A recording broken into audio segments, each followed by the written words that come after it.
Rob Gill, Epic Financial Strategies. Stepping into 2025, we always want to find excellence in any way we can and really surround ourselves with folks that have been there, done that, or have their own niches.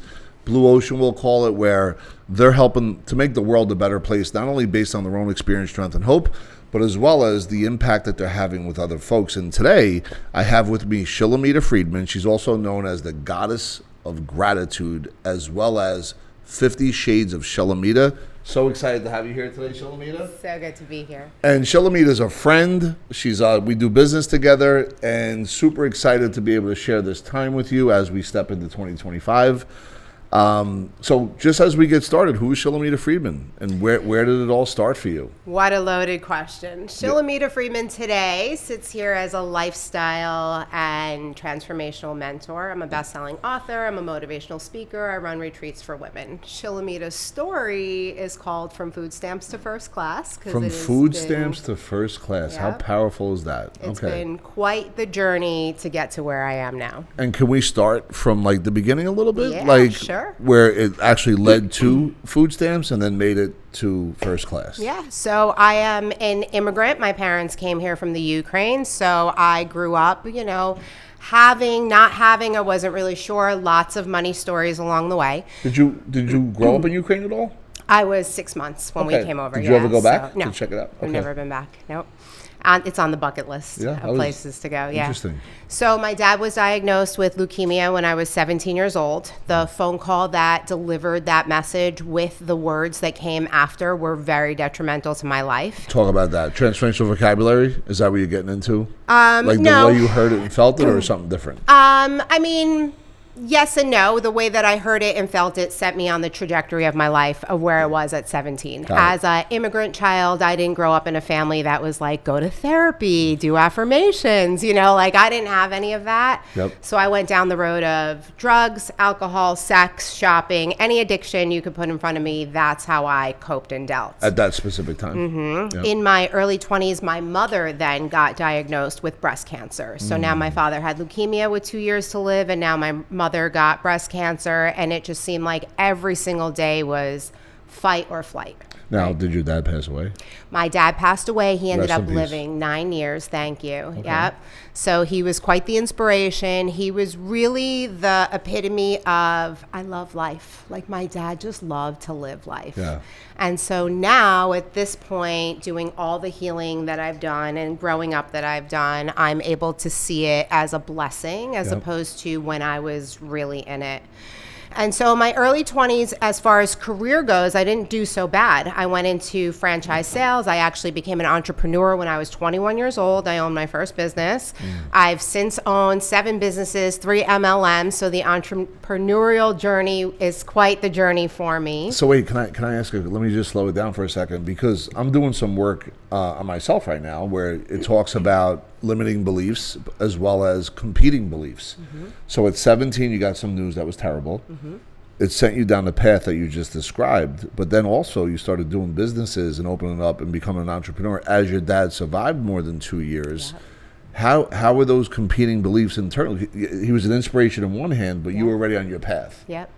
Well, and you probably know that now, but like back then, if somebody right now is watching the show, if somebody is, let's say 19, just heard the same thing you heard, right? And if you can go back to when you heard that, what would you do to talk to the version of you when you're 17, knowing what you now know today? Oh man, that's a loaded question. And just have fun with it. I would do a lot of things different. Yep. I would have processed my emotions. I would have felt my emotions instead of trying to sweep them under the rug. I would have found other people to talk to. I would have found a support of community, right? I felt like I was doing it alone, and I felt like I was doing it alone for most of my life. Folks, check this out. This is really important because, as a lot of you know my journey, I'm sober in AA since 1996 when I was 26 years old. And if I would have went back to the 20-year-old version of myself, that version would not have listened because that version was on his path at that particular point. But I implore you right now, as you listen to Shilamida's story and journey, which is unbelievable, please understand that whatever you're feeling, good, bad, or challenging, and if it's challenging, make it good, make it abundant, make it a gift, make it understand that this is happening for a reason to make you a better person, and that's what you're going to see over here understand that this is an important message about living life on life's terms, not your terms. I am also in the sober lifestyle. I am at 18 months. Bingo! Let's go. One day at a time. One day at a time. It's definitely been a difference. I can't say that I stopped drinking because I was an alcoholic. I mean, I'm sure other people might have thought that about me. So, but the journey of sobriety has really been a deep level of my connection to God and the universe and source energy. So it's really been this beautiful journey. But going back. So you're hungry in your 20s. You're an entrepreneur. You're doing all these other things. The other folks should be listening to this. Go ahead. that are here next door. Well, I really just didn't like to work for other people. And I really didn't like being told what to do. Yeah. So that's why I went on the entrepreneurial journey. And it helped me tremendously because when I was 21, I was with an MLM called Party Light. How'd you find it? I loved it. I know that people have such a bad rap against MLMs, but I have to tell you, MLMs have been such a staple point in my life, especially at 21 years old. I went to a conference. I'm sitting with a woman at lunch. I'm telling her my story, and she says to me, "Have you ever heard of the law of attraction?" And I was like, no. And she's like, you have to go buy the book. So, of course, I leave. I buy the book. I read 3 pages. It's got no pictures. I have zero interest. I put it on a bookshelf. No pictures. No audio, no pictures. No pictures, no audio. I'm done. Yeah. Put it on a bookshelf. Fast forward years later, my father passes away. Well, before my father passed away, I had financial success. I was saying, were you making good money at a young age? I had financial success. In my entrepreneurial journey, I actually got a part-time job, right? Some people in the entrepreneur journey, you got to get a job. You got to support your journey, right? And so I ended up getting a job at a gym for women. Do you remember Curves for Women? Yes. Does that ring a bell? I didn't go, but yeah, I remember Hot Curves. franchise, right? Hot franchise. And so I wanted to buy one. I was 21 years old. Wow. I wanted to buy one. And I went to everybody I knew and I asked for money and nobody would give me money because my track record wasn't the best at this point. One day we got a postcard in the mail. They were opening up a Cuts Fitness for Men. Okay. This was the men's version. So I turn around to my boss. I'm like, please go with me. Come with me to see this place because Curves was selling out. All the good locations were gone. So we go to Cuts. We spend the day there. We leave there. And she's like, I will not invest money in that. They don't know what they're doing. They're not there. They're trying to knock off what we're doing, but they just don't get it. Yep. So what do? The next day, I call the owner of Cuts Fitness for Men, and I said, you need to know what I know. Yep. I know everything, and you don't know enough to do what you're doing. Yeah. And so he hired me the next day. Sales, everyone in sales, certainty. I just saw certainty at a point of desperation, but desperation could be a gift of God, gift of desperation. She was certain. She made a phone call, had proximity to the decision maker, which is the owner, folks. Please pay attention here. And let's continue on this journey because that's amazing. Yeah. And you got a job the next day. I got a job the next day. He offered me a salary. I ended up shutting down my business. And I went and I sold 150 franchises in 14 months. Explain that to these folks, plain and simple, like what that means. That's killer. Insane. There was no social media then. There really wasn't. Social media. Was this boots on the ground, knocking on doors, making phone calls? Yeah, I mean, like I said, Curves for Women was really a hot franchise. It was really the thing to buy. And so anybody that had an eye on that and didn't get one foot in the door, they were looking at Cuts Fitness for Men. And because I loved the gym, I loved the program. It was the first time in my life I had ever lost a lot of weight. I was always very overweight. So in that program, I became very healthy, thin. I looked really great. Amazing. And, you know, with that came massive success. When you feel good, you look good, you do better. It's just... So 100, how many franchises? 150 in 14 months. And what happened to you during that 14-month stretch? Was it like financial, like just incredible? Was it, let me party like an animal? Was it a combination of both? So I was a kid. I was 23. So as well as I negotiated, I didn't negotiate that well. I got you. But I was a $100,000 earner, right? I was a 6-figure earner at 23. So that's congrats amazing. To me. I did spend my bonus checks before they came in. Yep. So the money mindset stuff that I started with, I never got rid of them. Yep. And that experience actually took me to a very bad place after. That's my book, Surviving Success. Mm-hmm. That's what it's about, money, success, and being able to survive it. Yeah. Because once you have it, then you have to hold it. Yes. And nobody talks about that. No. Yeah. And everybody, you're used to paying the bill for everybody. Right. When you went out, especially at that age. Yes. Right. You must have been having, I got it. Great time. All kinds of friends. Oh, yeah. That no longer exist, I'm sure. Oh, yeah. It's been a long time. So just Shilamida, let me recap here. 114 or 140? 150 franchises at the age of 23. Mm-hmm. You had disruption in your life at 17, then again at 19 with mom and dad. But you decided as an entrepreneur, you were going to make your own way. You know, it was hard for you to work for people. So when you were at one place, Curves, I think, there was the male version of Curves. This is a gym where, you know, people get into shape. And she had the courage of her own conviction to call the owner, tell him what he's missing. He acknowledged it. And some of the learning lessons was the deal you made, but the lifestyle you created. And if we could keep playing in that space. Yeah, 100%. So from that experience, I actually got fired, which was really heart-wrenching. What he did, and I won't mention his name, but what he did, he ended up hiring 2 vice presidents to come in and to take the company to another level, because it was myself and 2 other kids running the place, and we were doing pretty damn well. And what happened when he brought the VPs in is they played a whole lot of golf. They went to a whole lot of dinners, and they did a whole little bit of work. Understood. But they were getting paid a whole lot more than I was getting paid. And so my ego at 23, my ego really struggled with this.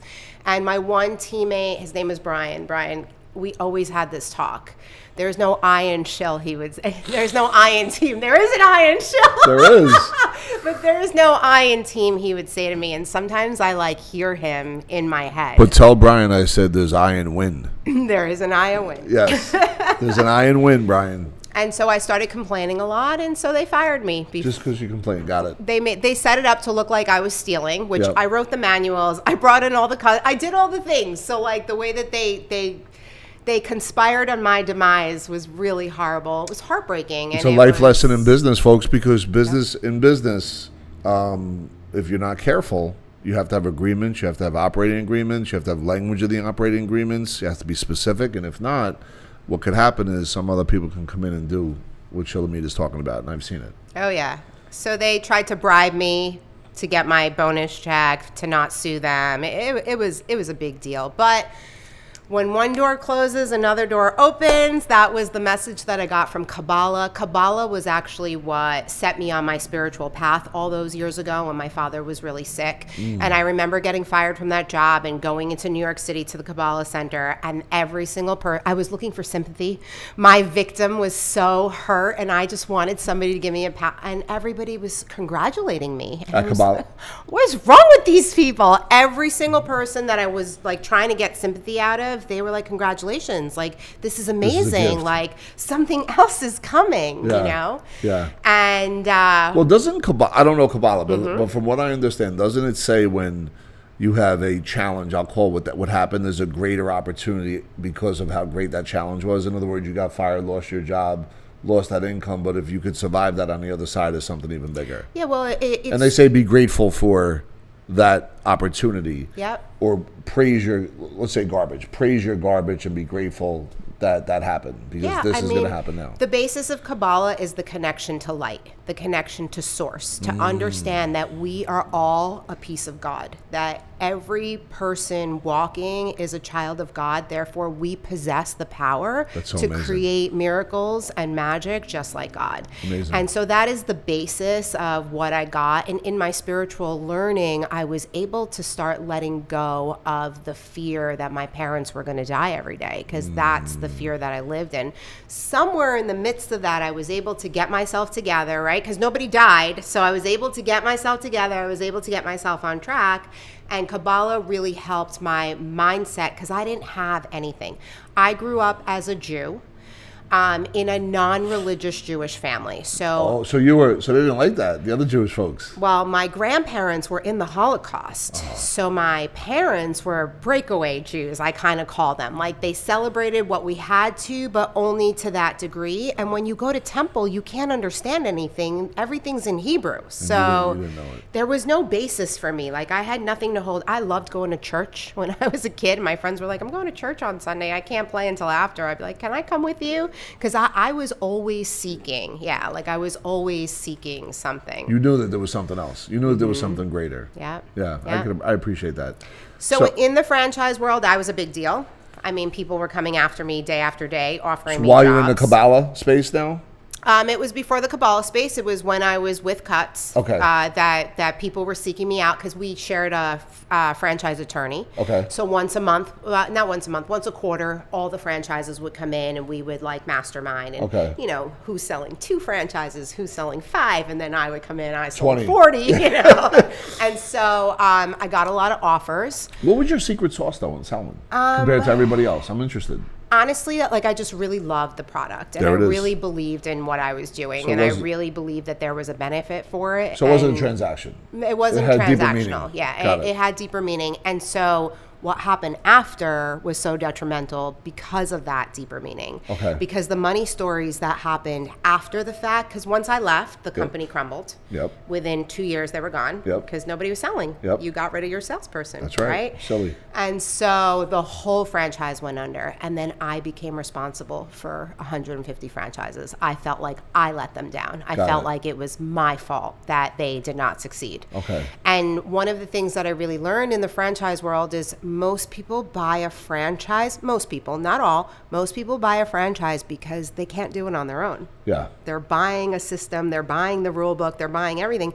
but then they don't want to follow the rule book. Yeah. They want to go do their own thing. Everybody goes rogue. Yeah. And that's why franchises fail. Yep. Because they don't follow the cookie cutter that they're supplying them with. Yeah. They're deciding to go out on their own. And what does that look like going on their own? Like, what is a cookie cutter? Like, what are some of the silly things they do? Franchises, they literally have like, this is what it's going to look like. This is the paint of the color. This is how you're going to sell. Do everything. Yep. Yeah. Franchise gives you everything. And then the owner comes in, they're like, well, I don't want I know it to. better. Yeah. I don't want it to look like that. And I don't want to sell like that. And I want to do it this way. And I want to do it that way. And then all of a sudden it starts to crumble. Got it. Because you're not following the cookie cutter. Yeah, which is crazy. A lot of people do that. That's insane. Yep. So I went on to sell Little Scoops. It was another franchise, a children's party place. Little Scoops gifted me a franchise. In coming to work for them, they couldn't pay me a salary.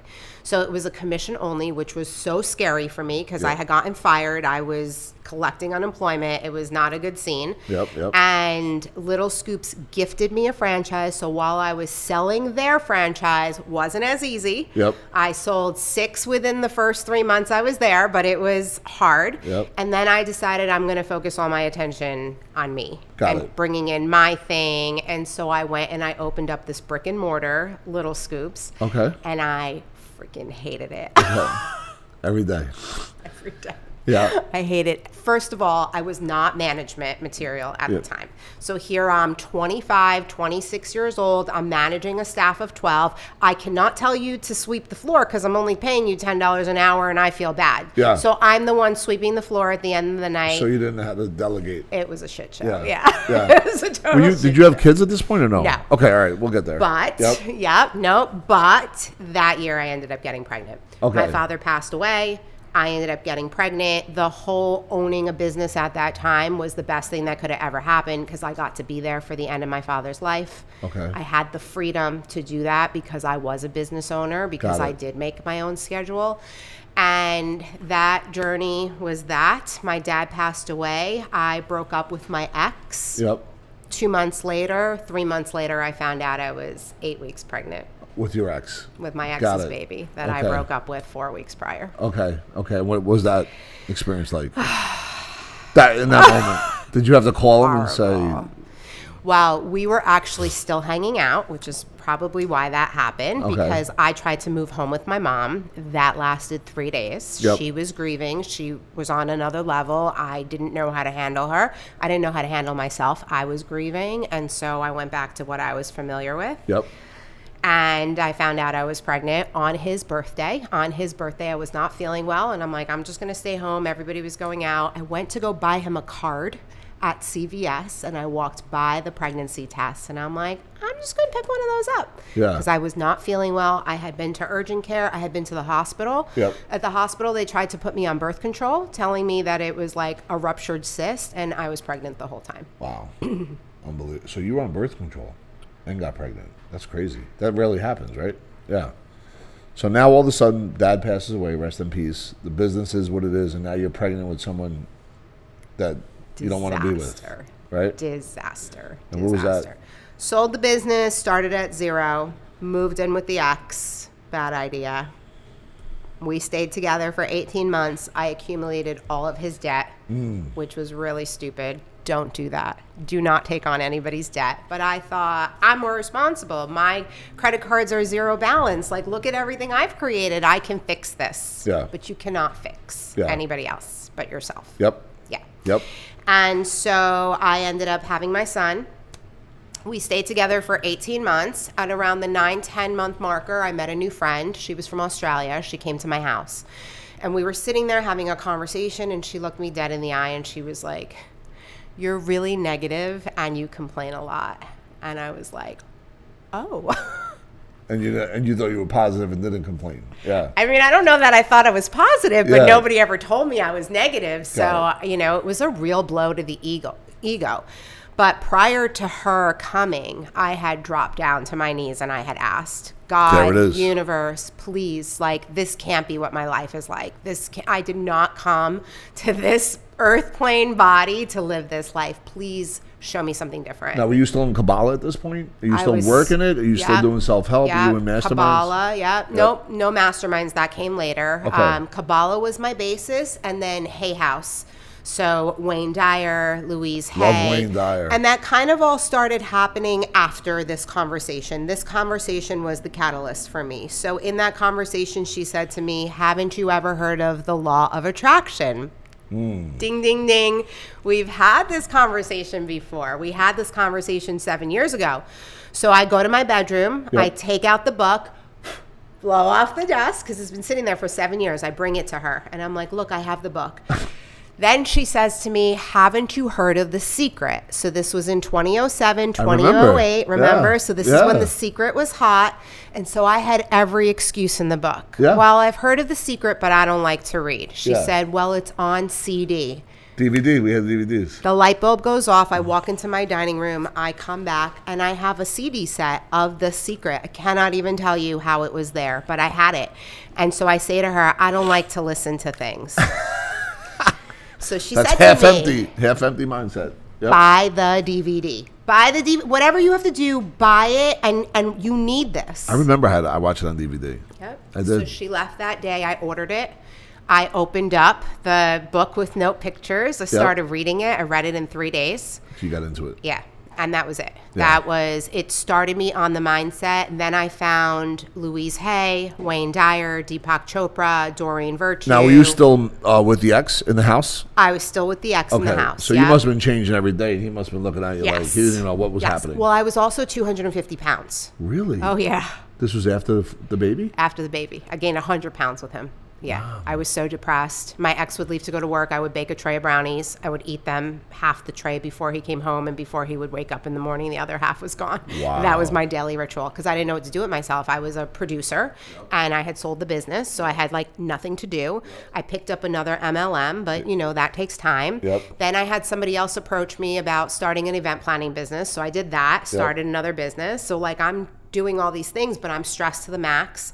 The guy that I love the most is gone, right? I've got nobody to turn to. My mom and I are like bumping heads all the time. Yep. So it was pretty disastrous, And so this pivotal moment was like, okay, I'm going to dive straight in. And so everything that I was reading and learning, one central message: gratitude, gratitude, gratitude, gratitude, gratitude, gratitude, gratitude, gratitude. No matter which way I turned, it's so true. Buddha, Tao, Kabbalah, Jesus, anybody, any religious or spiritual figure always brings it back to gratitude. Amazing. And so I was like, okay, I have to start being grateful. But I'm 250 pounds. I'm miserable. I'm living on food stamps. I hate my apartment. I hate my life. I hate everything. What do I have to be grateful for? What do I have to be grateful for? So the process of being grateful, like now I can be grateful all day. Like we could sit here, I can sing you a gratitude song because I'm so grateful for every single thing in my life. And looking back in hindsight, I didn't even have it that bad, But in the moment, You don't realize. The emotion, the feeling, I'm not there yet. My life should be bigger, better. I should have all these things. And so the catalyst was that's when social media was starting. It went from MySpace to Facebook. I remember. And I don't know if you remember, but Facebook was like an invite-only thing. They didn't let everybody in the beginning. And I remember just watching people's lives in such jealousy and such envy. Like, how did my life end up this way? And why are they living life that way? Yeah. Look at what she looks like. Look at this guy, right? All I did was judge people all day long. That's it. Negative, complaining all day long, right? And so in that conversation that I had with that friend that day, she shifted things for me. And all of a sudden, I caught myself in the judgment. So in other words, you started paying attention to the thought that led to the verbal. Yes. And when The you awareness. caught the thought, you shifted. You practiced that daily. Awareness and consciousness was like, okay, I would hear the complaint come out and I would stop myself from saying it. Yep. And I would shift it. And then I started looking on social media, and instead of being jealous that they were away, I felt gratitude. Felt gratitude that I got to see this beautiful place. And I felt gratitude that somebody was showing me it was possible for me to get there. And I started shifting my thinking into, instead of being jealous, instead of being envious, how about I use this as evidence that this is possible for me too? Wow. So what I'm hearing you say is that I could look at one scene, right, and live in two different dimensions. And one of the dimensions would be, hey, this is just terrible. This is rotten. This is horrible. Or the other dimension would be, this is the greatest thing in the world. Yeah. And you began to catch your thought that led to your emotion that led to your thought, but blocked it from verbalizing unless it was positive. Yeah. Right? Or unless it was, in gratitude. Yeah. And, and that goes back to AA. It's about perceptions and how we view things. It's either half empty or half full. If you live in half empty, then everything's going to be half empty. But if you live in half full, then everything's going to be full. Yeah. And you really caught yourself on a daily basis. Every day. I still do. People are like, you're so positive, you're so happy. Like, normal people aren't like that. Well, I'm not normal. Number one, I'm not normal. Yeah. And number two, I work at being this happy every day. I'm actually a very negative person. If anybody knows anything about human design, I have an undefined spleen. I go into the negative first, always. Yeah. And so I take myself through a process. And sometimes my husband has to put me in check and say to me, like, look at where you're going. And so her husband's name is Ben Lover, everybody. We'll get to Ben in a couple minutes, I promise. It's a very interesting, very dynamic piece of this whole story. We might need a show too for that. Let's go. So now 250 down to 240 down to 230. You're still living in the house. Like, what's happening? Yep. What's tell us about the transformation. So the transformation started in, first I split with the ex. We had At our 250? final moment. I was probably around 210. Was that a brave moment for you? Brave moment. Yeah. Brave moment. It was a really tumultuous relationship. It was really not good. Yeah. Yeah. The final straw was really a final straw. And it was hard to get him out, you know, but the final straw, he finally realized, like, it's time to go. Yeah. And so everything from that moment forward was, how do I become the best version of myself? Because now there was a child who was in the mix, right? And so that was my goal. And if you read any of my books, it's always my goal is, how do I show up to be the best version of me today? And if I'm not, how do I correct that quickly? And for these folks, what is the name of your books? Yeah. If you want to throw the titles out. So my first book is called 31 Days of Gratitude, Create the Life You Desire. It's an interactive journal that helps you through this process of being grateful when you're not. Amazing. It takes you through emotions on days where you're not feeling it.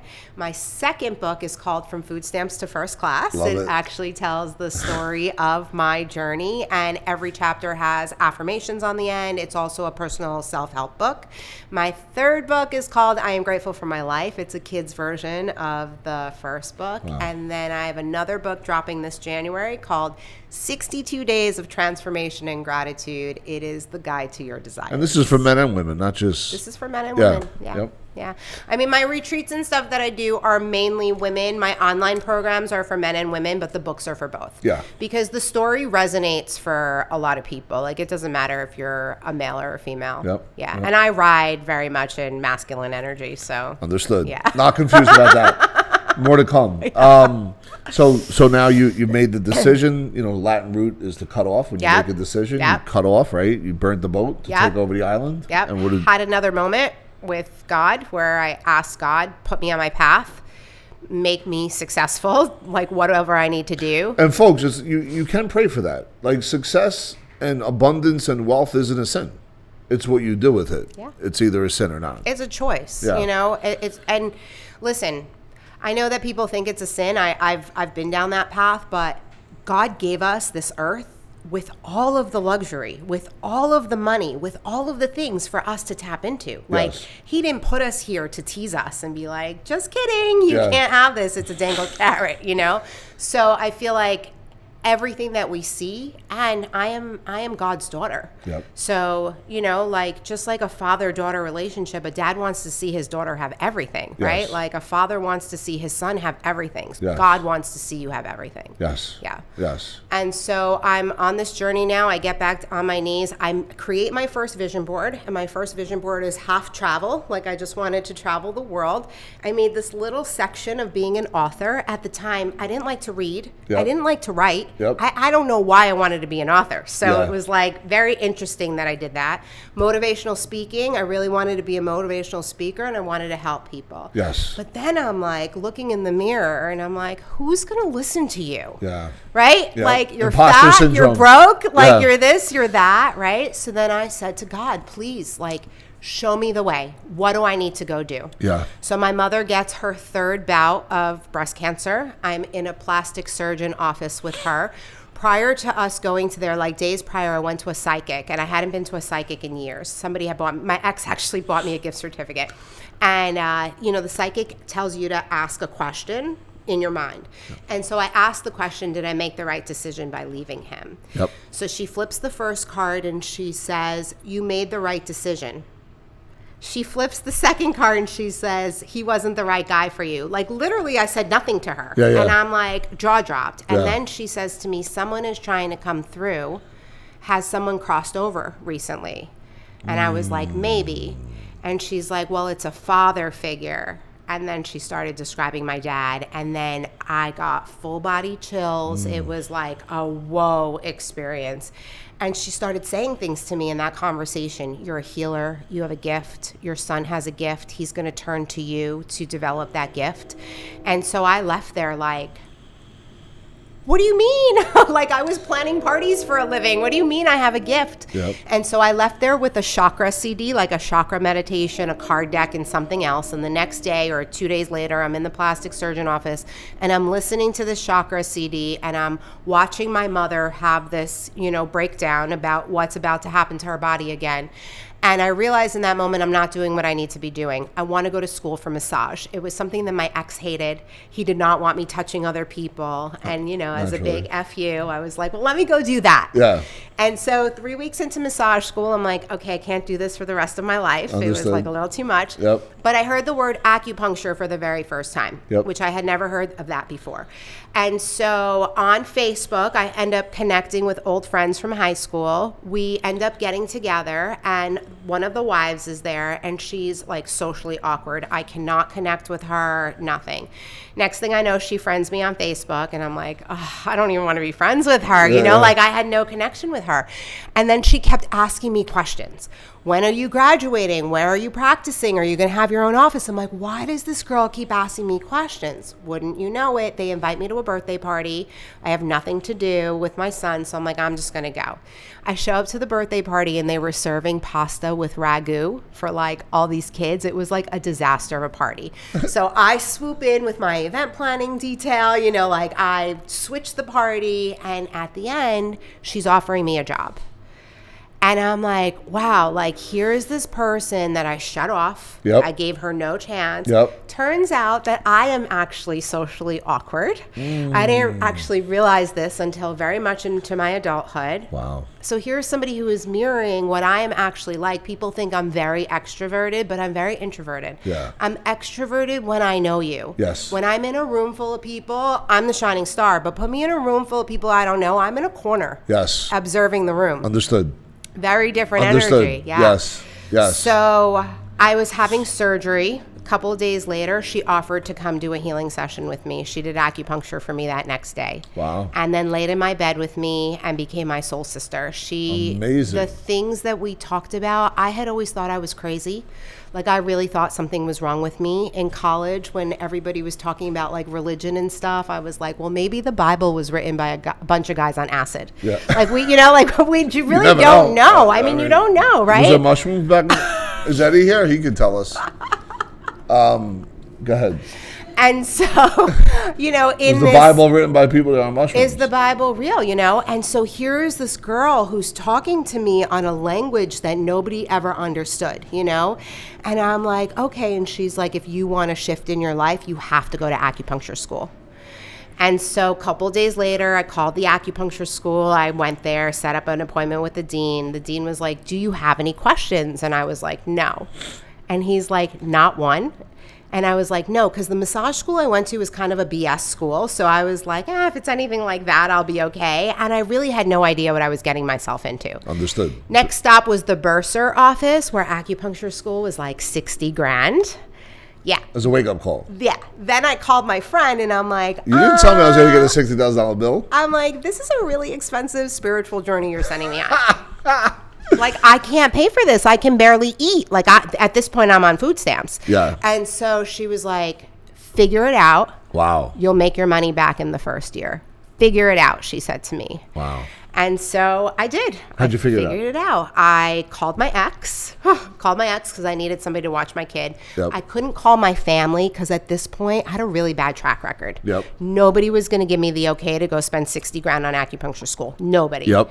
So I went to the bursar office and I'm like, help me figure this out. Yep. So I was able to take loans for half. Yep.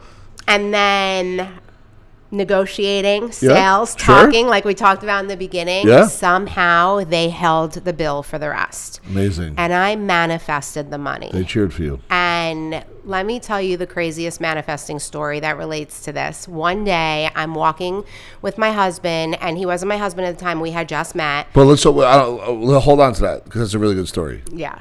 Listen, like I want to Go talk back about to you the and Ben. husband Yeah, story? but when you and Ben met, Yeah. but before that, just But let's finish the So manifest. Ben was around for this part? I had met For the Ben. acupuncture? I had met Ben in my second year of acupuncture school. Okay, so we're still Yeah. Where are we right now? So this is somewhere in the midst of acupuncture Okay, school. got it. Well, this was year 3 when I paid it off. So you want to back up to Yes. meeting Ben? Yes, because I think that was, Okay. you knew that night, right? I You've been asking knew, for whatever you've been asking for. Yeah. So I start acupuncture school, and in acupuncture school, I really got into the gratitude practice, right? Yes. I started a gratitude practice with my oldest son, who's now 17. Yep. So when he was 2 years old, even earlier, I think 18 months, every night that I had him, we would be grateful. Yeah. And so then we would start the manifesting process. And I remember being grateful for like my big backyard with a pool. And he'd be like, but mommy, we don't have that. And I'm like, no, but mommy is acting as if. And then he was like, okay. So for anyone that's watching right now, they're going to say, what is this manifest stuff? Okay. Does it really Back it work? up. Like, what is all this? Okay. It just sounds like a bunch of voodoo. Yeah. You know. So they call me the goddess of gratitude because I'm a master manifester. So manifestation is thought brought into action. You are manifesting 24/7. So there's no voodoo. This isn't like some fluff. Every second you're thinking a thought, that thought is now going into the universe and it's creating a path of where you're going. So there is intentional thought, manifestation, where you're actually thinking the thing into creation, or you're just blindly living life thinking that things are happening by coincidence or happening by chance, right? Yeah. So early on, I learned about manifestation, and I believed it to be true because I really had nowhere else to go, right? Like I was at rock bottom. So The Secret tells you about, I think in that movie, they tell you about a little boy who was manifesting a bike, right? And so they tell you to start with something simple. Yeah. So I started with simple things like the parking spot at the grocery store. Light changing. No friction. Little things, Nothing slowing down your flow. And so in acupuncture school, I'm on food stamps. I'm broke. I'm doing massage at night when my son is going to sleep for $40 an hour. Wow. And can I pause for 1 second? I want to just tell the audience one thing. Yeah. And this was when 2010, 11, 12. We're now in 2025. Shilamida and her husband every day in their multiple businesses, but one of them, there's a constant 10, maybe at some point, I would say a 10-figure deal on the table for you guys at any given moment in time. So we went from food stamps to 10 figures of whenever you want to be able to sell one of your businesses. And I want everyone to know that as we tie into this manifest. Yeah, and just to separate from my husband, I went from food stamps to $500,000 a year all on my own. Yep. So it is possible. When people watch my life now, a lot of people make the assumption that it's because of my husband that I have success. But maybe his success is because of you too. Yeah. How about that? I do believe that. Yeah. So second, third year. Third year, we're in acupuncture your son would manifest school. At night. He would say, we don't see the pool. The other simple things that I would do is, I couldn't pay my rent. There would be months that I couldn't pay rent. So I would manifest new clients or new opportunities or new financial things. And within 24 hours, every time. I used to do focus groups. Do you know what focus groups are?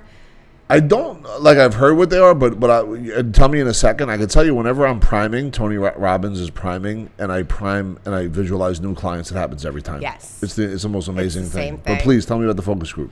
Well, focus groups they're companies that pay you for market research. Okay. So you go into their data bank and sometimes it's $50, sometimes it's $100. When I would do this visualization, I would literally get a call, hey, we have a $300 study. $300 was life-changing, right? Yeah. So in the midst of all of this, I started manifesting my soulmate, right? I had been single for a while. I had started dating this guy from high school. I fell in love with a teacher in acupuncture school. That was a hot mess express experience.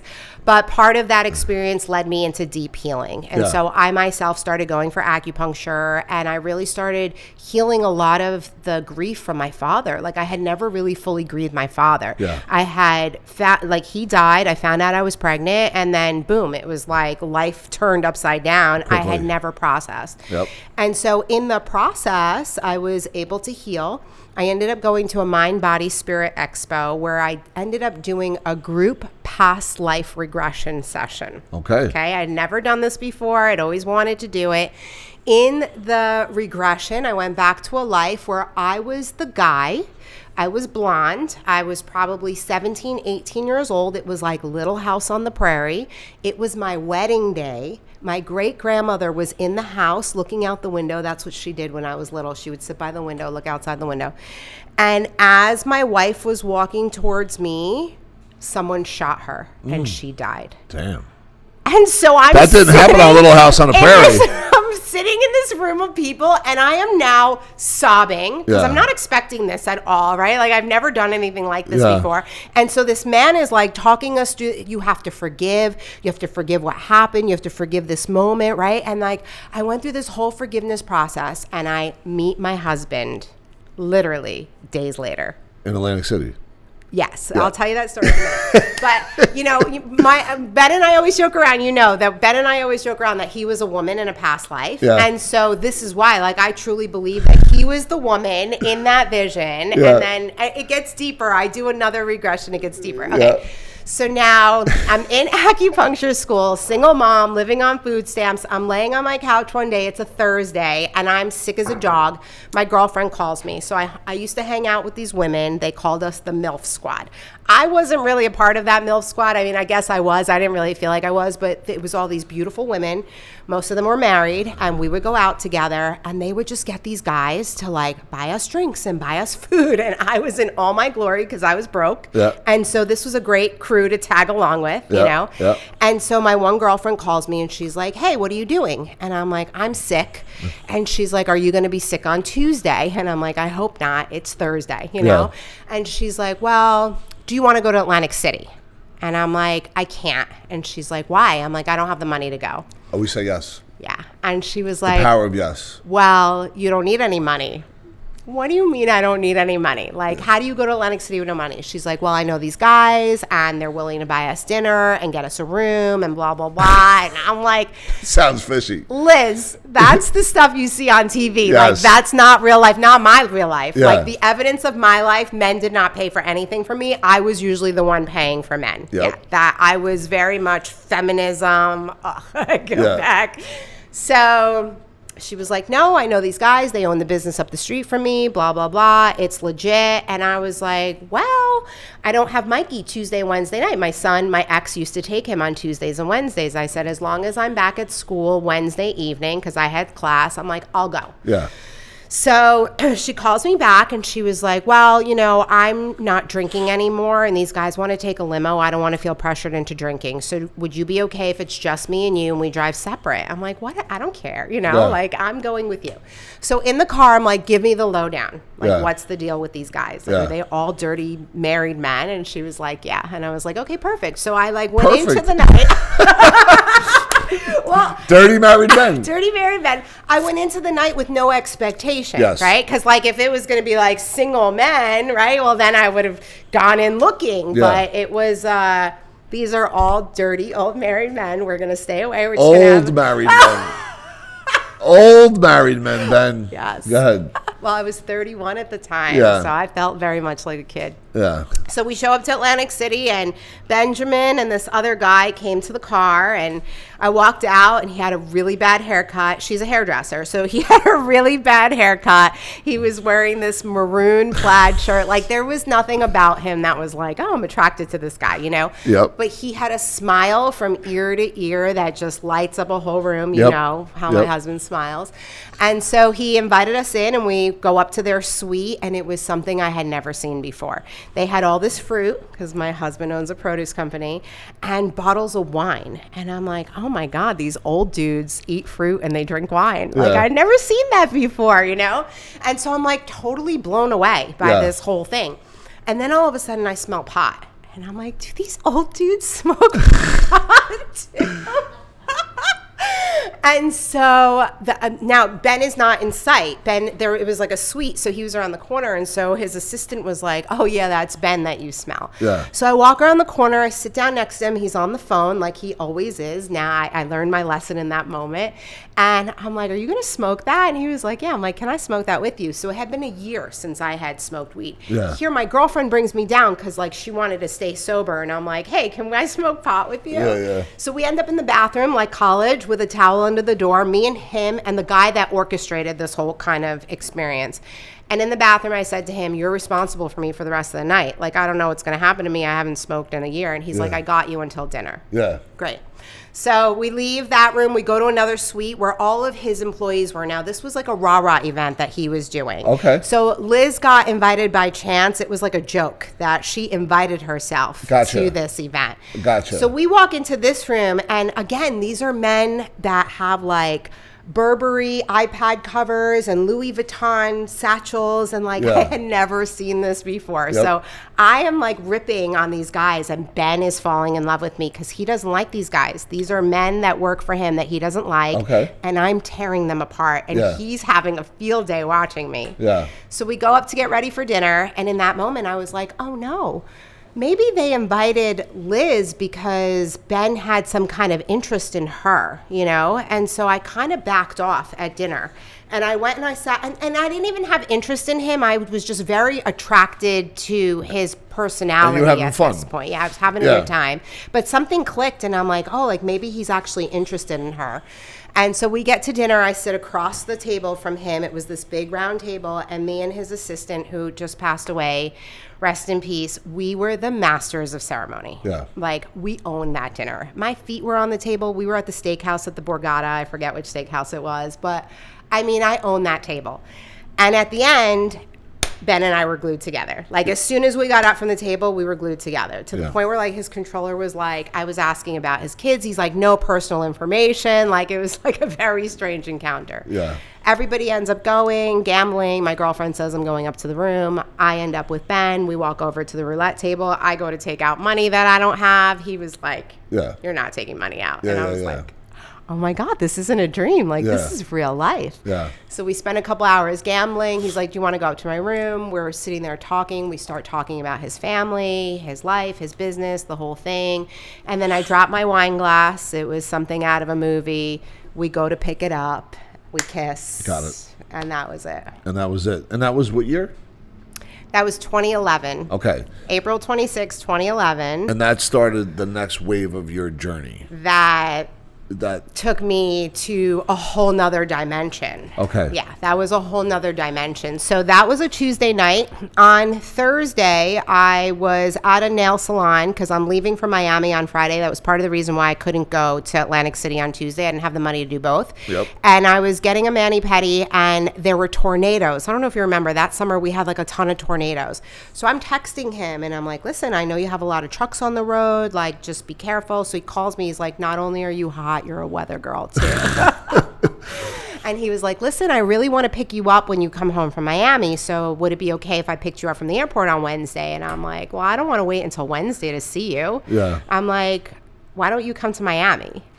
And he was like, that's a really good offer. I'm like, well, you should just come. Like, just get on a plane and come. Like, what's the big deal? And he was like, Shil, if you ask me again, like, I'm totally coming. And I'm like, well, I'm asking you now formally to come to Miami. Yes. So an hour goes by, he calls me back, and he's like, I'll see you on Monday. Yes. And so he booked a ticket, Yep. and he came to Miami, and he picked me up. We went to the Trump Hotel, which is interesting.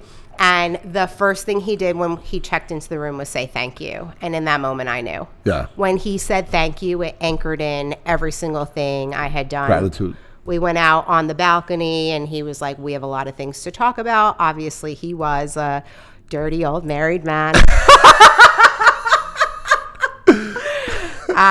You did not know that at that point? Or I knew. Okay. I knew that he was married. In Atlantic City, we talked about how he had left his wife 5 years prior. He had lived on his own for a year. Okay.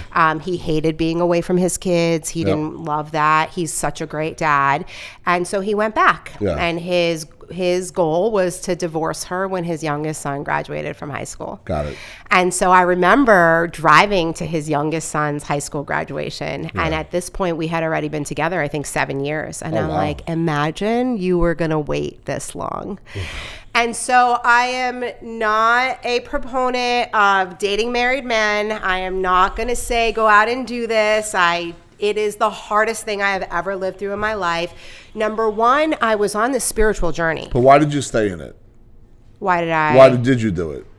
Because he was the one. Okay. Yeah. Got because it. he was the one. And that was it. There was a time where I would have dated a married man, not even thought twice about it. Yeah. There was a time. Yeah. In the time that I met Ben. Yeah. Remember, every day my goal was to be the best version of myself. Yes. So when that happened, I looked at God and I'm like, why are you doing this to me? Yeah. Why are you doing this to me? Yes. Like, I'm trying to be the best version of Yes. myself. This is the ultimate sin. Like, you can't get worse than this. Yes. Like, homewrecker, like all the things. Like, I don't want to be that. And Yes. so Ben would, at the 2 weeks, we were together 2 weeks. He showed up to my apartment on a Saturday night, and my son was at my ex's for the weekend, and I wasn't expecting him. Like, why are you here?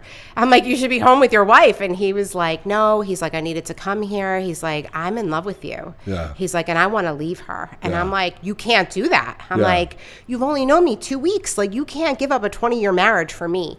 And so, what people don't know, and like, I would love for people to know this part of our story, is that we cried like for weeks, like months. It felt like there was no honeymoon period in the beginning. Yeah. Because 2 weeks he told me he was leaving, and by Memorial Day weekend, she already knew I existed. So Yeah. April 26th, we met. Yeah. Month. Memorial Day weekend, she already knew I existed. Yeah. And their 20 years of problems became me. Yeah. I became the problem. Yeah. And so that was a lot. Yeah. I was not emotionally intelligent at the time. I was a very different person. We're going back 14 years. It was the hardest thing I ever lived through in my life. And you, during this time, still building out your businesses. Oh, yeah. Still doing your coaching. Still do Well, I didn't start coaching for a while. So Ben and I met. I was in my second year of acupuncture school. Yep. I graduated from acupuncture school. Those first couple of months, his rap was, I'm going to retire you in 12 to 24 months. Yep. You're never going to have to work a day in your life. Yep. And I loved it. And I remember having a girlfriend. She got so mad at me. She was like, you just did all of this to let some guy take care of you. Yep. And I remember those words so strongly. And of course, that didn't happen. Yeah. Divorce took 6.5 years. Yep. It took 12 years for me to retire. Yep. As soon as I graduated from acupuncture school, I went and I started my own practice. I was still doing massage. Ben and I ended up getting pregnant 2 years into our relationship with Brady. So I took a little hiatus. Before the divorce. before the divorce. Yeah. We had both of our babies before the divorce. Okay. Yeah. Wow. It was the hardest thing I ever lived through. Do not do it. A lot of people, when they hear my story, they feel like that connection to me, and then they want to come tell me their sins. Yes, you know? yes. So I'm like, I don't recommend it, because in most situations, you don't have a man that's going to leave. Yeah. You have a man that's going to string you along. Yeah. My man was very ready to leave. Yes. So there's a big difference. I wasn't a homewrecker walking into a relationship that, It's kind of already dead. Relations were still there. The relationship was dead. Yeah. And doing it the way that we did it created so much hardship in our life. There's no right way to do it. There's no right way to do yeah. it. But in hindsight, I wish that he would have left her first. Yeah. But listen, But he didn't know he was going to meet you. He Right. didn't know he was going to meet you that night. But if you ask him, he was definitely manifesting me too. Yeah. Like in his thoughts and intentions, he was hoping that somebody was going to come along, and Ben wanted children. Yeah. Like one of the first things he said to me is, "You're so hot, you're fertile." I'm like, "You're such a creepy old guy. Like, who says that?" So how did you wrestle with that he was older than you and the different... Had you told me the day before I met him that I would be dating he was 46 at the time, I was 31. So had you told me the day before that I was going to meet a 46-year-old man and date him, I would have been like, ew, I'm not doing that. But when I met him, you couldn't tell. Yeah. You could tell that he was like an older, successful man. He was an alpha man. But the age difference, you can't, especially now. Like, I feel like we've grown into each other. We very much look like each other. And, I let my grays go so that I could catch up to him. And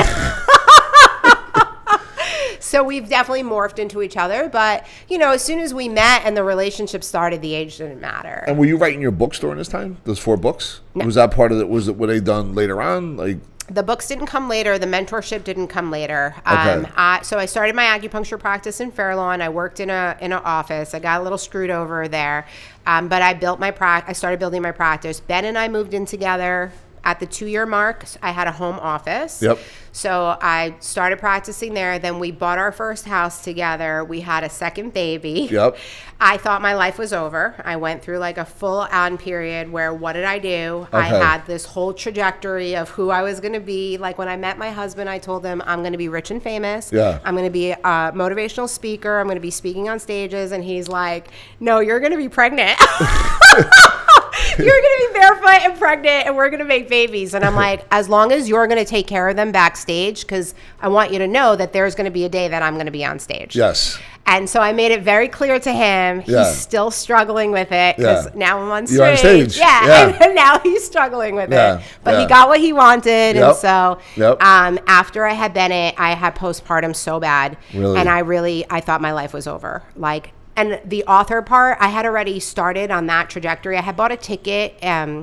Hey, do you know who Wayne Dyer is? Yeah, I love Wayne Dyer. So I had gone to a conference called I Can Do It, which was in New York City, which was all of them, Wayne, all the Hay House people were at that one. Then I had bought a ticket to Colorado to go to a writer's workshop, specifically with Wayne. Yeah. So I'm 5 months pregnant with Brady, my first with Ben. Yep. And I'm in Colorado, and Wayne delivers the same talk he delivered at I Can Do It. Yep. So this is now not a writing workshop. This is a motivational workshop. Yep.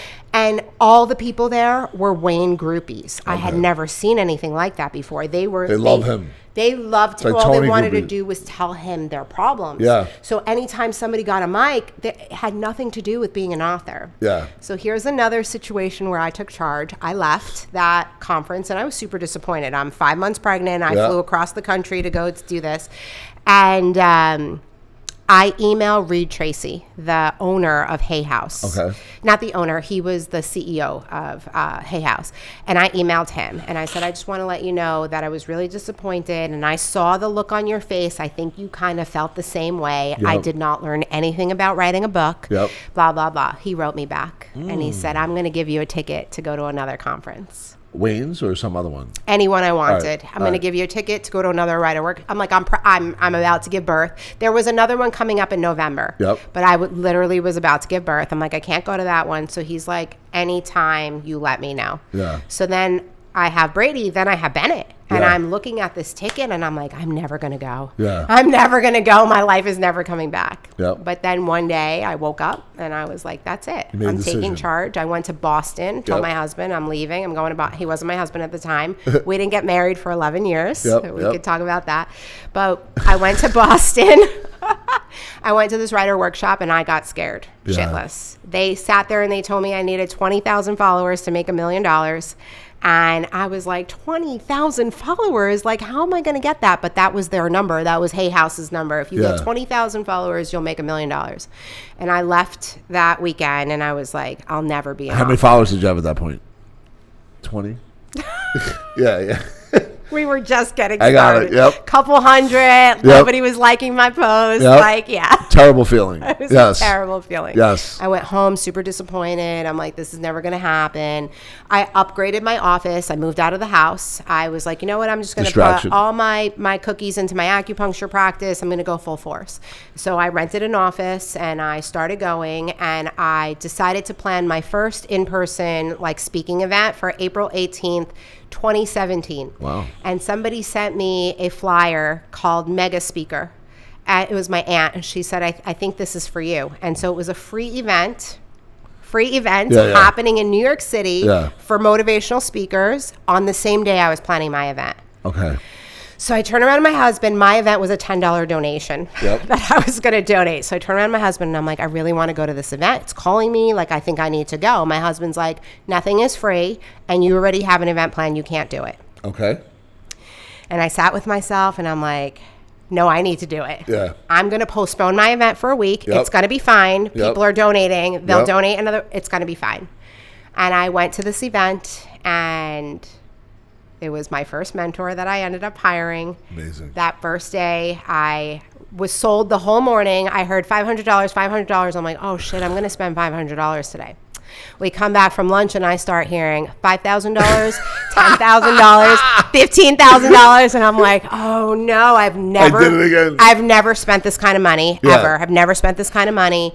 Like my whole money mindset stuff, like I'm in it. But you had money now though, right? I had money. Yeah, I yeah. had my own money. Yep.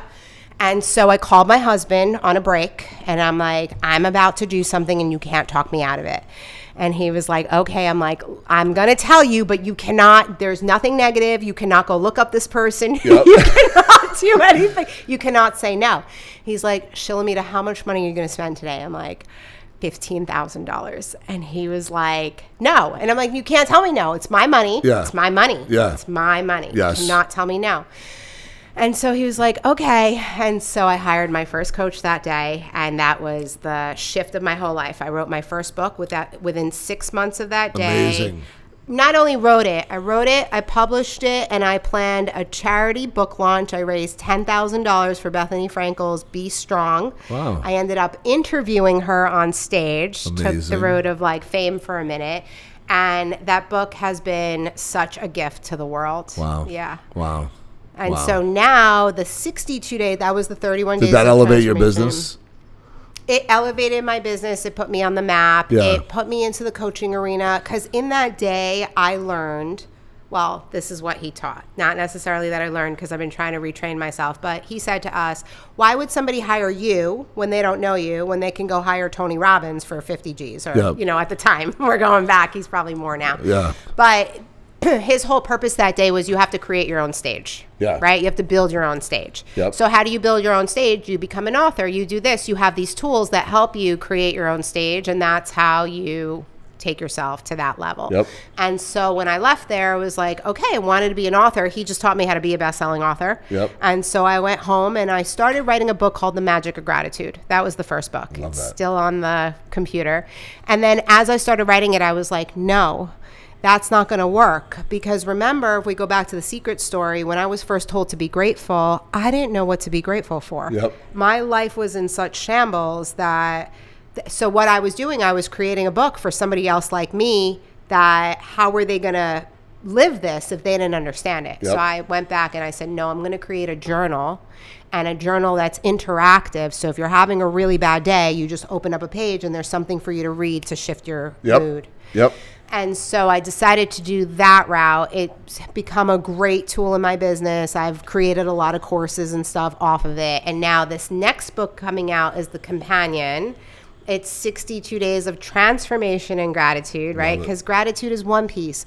You have to transform. You have to change. You have to shift. You have to expand in order to attract the life that you want to live. Amazing. And if people want to get in touch with you, how do they do that? Yeah. So if you spell my name correctly, Shilamida, you'll find me all over the internet, Shilamida. Shilamida.com is my website. I hang out on Instagram at 50 Shades of Shilamida, also the Goddess of Gratitude. There's two. On TikTok, I do a little bit of a different theme. I am Travel with Shill and I am Shop with Shill. So you can find me on TikTok and all my hobbies. And then, of course, Facebook is my home. That's where I really live. And do you have an event coming up? I have an event coming up on 2/2 called Radical Self-Love Day. February 2nd? February 2nd. It is an amazing day of healing, transformation, and growth. I am breaking out my needles. I've retired my needles for the last 3 years. Okay. So everybody gets a one-to-one acupuncture treatment. Everybody gets radical self-love. You get a lymphatic facial massage, professional photography. I have a makeup artist coming in. Wow. It is an amazing day. If you are thinking about starting a business, you're in business, this is a great event to come to really get branded. If you are in the healing process, this is a great event to come to for a before and after, because anybody that steps foot into my event, into my presence, really, I feel like any conversation I have at this point it's a code activator. Yeah. I'm a code activator. Yeah. And so at these events, they're really cultivated to transform you, to heal you, and to expand you to grow. And anyone, if they're watching and they see this, they could get in touch with you to come to do this, to come to this? That's amazing. Yeah. All right. Come visit my website, shilamida.com. You'll see it in the events. I talk about it on my social media. Awesome. And as we close this out, is there any message you want to just kind of give to somebody that could be listening right now? I want you to know that anything is possible, that literally wherever you are in your life right now, you can change that. You have the power. You are a child of God. You possess that power within you, and every one of your desires are on your way. So if the thought has come into your mind, that is a God-led thought, and you deserve to have that. Everything else is just noise. Amazing. Well, thank you, Shilamida, so Thank much you. for coming in. This has been a long So time. fun. We've been waiting a while to have this, and super grateful for your message, your experience, your strength, your hope, and the journey's been incredible, and it's just, still getting started, right? There's still more to the story. Just getting started, So thank you so much. I appreciate it. Thank you. And for all you folks, please go check out Shilamida. The not only the transformation and the power of choice, the journey of food stamps into first class. Love that. And remember, at the end of the day, no matter what, you have the power on how you look at stuff as it's coming your way, and then how you act accordingly. And sometimes that's a lot easier when things are going good. The real challenge is when challenging times are here, how to handle that. So thank you for checking us out. Continue to follow, like, subscribe. We're going to keep bringing out some more and more guests to kind of help you get to where you need to be. Thank you.